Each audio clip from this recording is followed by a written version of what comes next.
So, nursing process, we got to keep that in the gist of things. And it's ADPI, assessment, diagnose, plan, implement, oh, and evaluate. E. All right.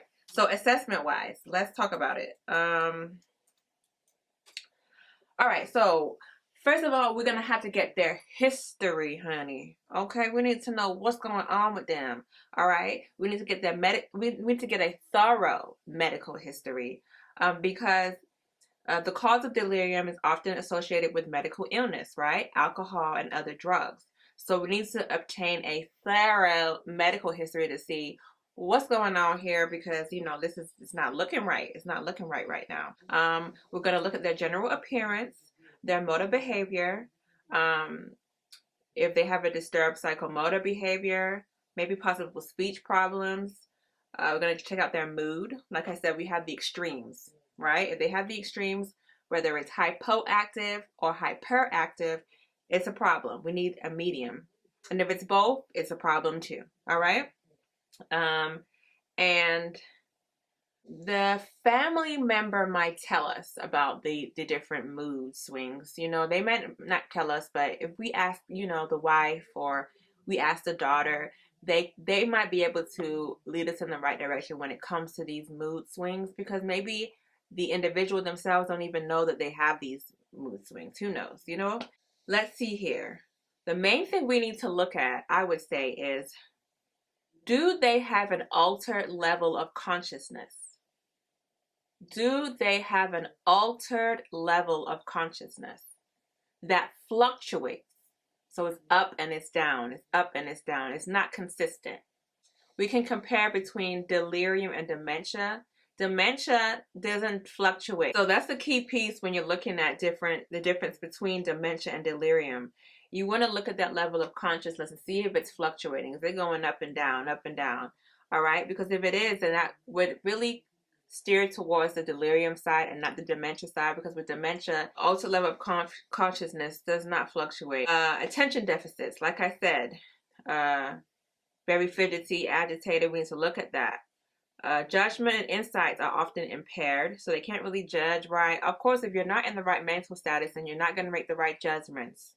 Like I said, we said safety problems, risk for falls. Like, what are you doing? Sit your behind down. Okay, you are not at your right state of mind. Your level of consciousness is fluctuating. Like, we need to make sure we're watching out on these things. They might have an inability to fulfill their normal roles. If your mom, you can't really do your mom duties. If your dad, you can't do your daddy duties. Like, they have a hard time fulfilling their duties and roles. And then they might have issues of self-concept, because they're like, hold up, I don't normally act like this. Why am I doing all this? I'm not feeling right. So it's gonna make them real scared, maybe. And paranoid, like, this is weird. Like, I don't normally feel like this. So they're gonna be feeling some kind of way. And they might feel a bit threatened because of their way. If you're not acting your normal self, of course you're gonna feel weird, threatened, paranoid, uncomfortable, like all the above, right? As a nurse, we have to put ourselves in our patient's shoes and understand where they're coming from and how they're feeling. And then in regards to self-care, they may have sleep problems. Obviously, when you're going through things and things are not going your way, or something's not right, then you're not going to sleep well. It's going to have restless sleeping, because you're going to be thinking like, what's going on? Why am I feeling like this? You're not going to sleep you're not going to be calm. You're not going to sleep peacefully when your body's acting out of whack. You know what I'm saying? So because their sensorium, using a big word, y'all, sensorium is a bit off, and they can't understand their body cues, then they're gonna have sleep problems.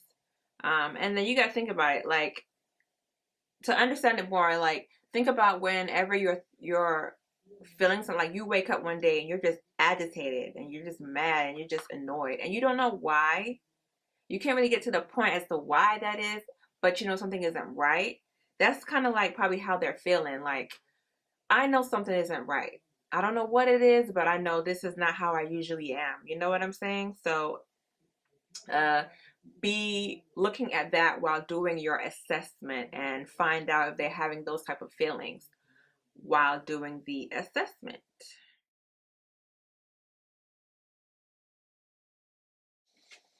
Okay, so we've done our assessment.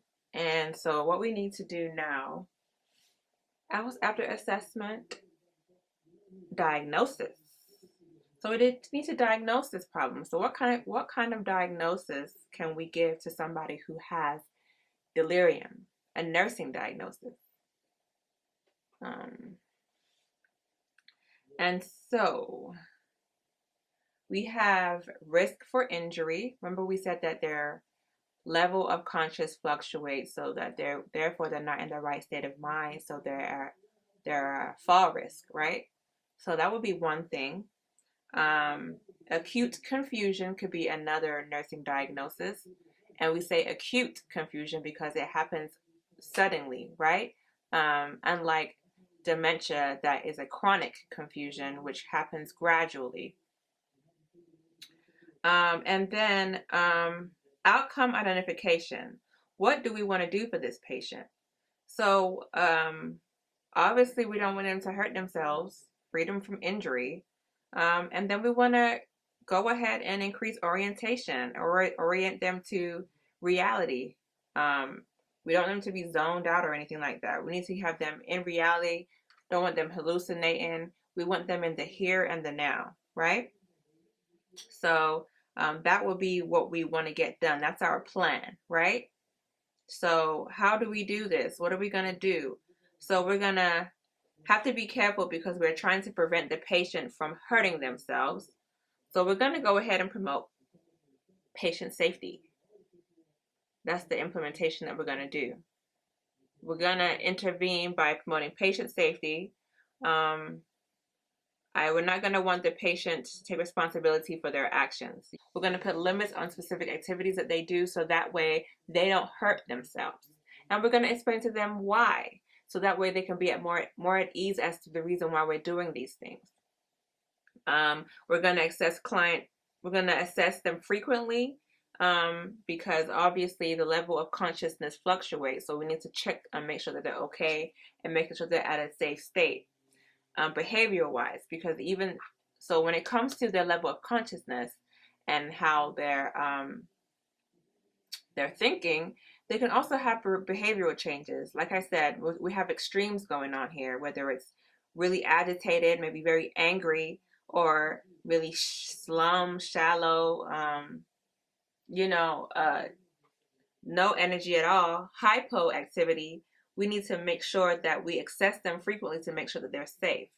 We need to make sure they get into a routine. Of course, always, always, always, always make sure your patient is in a routine. I already talked about how we want to activate the reticular activating system.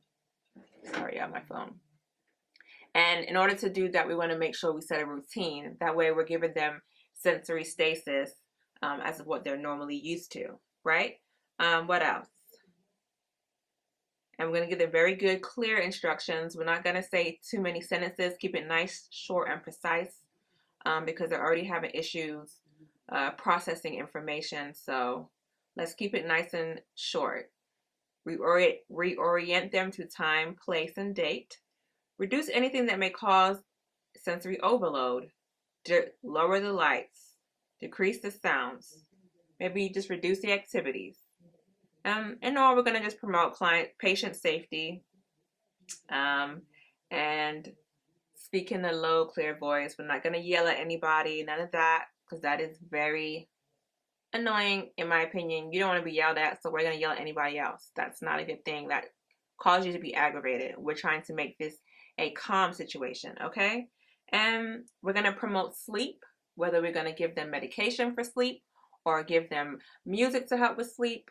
We're going to promote that sleep because that helps the brain function well. And then proper nutrition, of course. Nutrition is vital for the brain to function at its optimal best. And then after that, once we're done with that, we're going to reevaluate what we have looked at and did we accomplish our goals and make sure that we have done so. And so that's what we will do when it comes to delirium in regards to ADPI, our nursing process.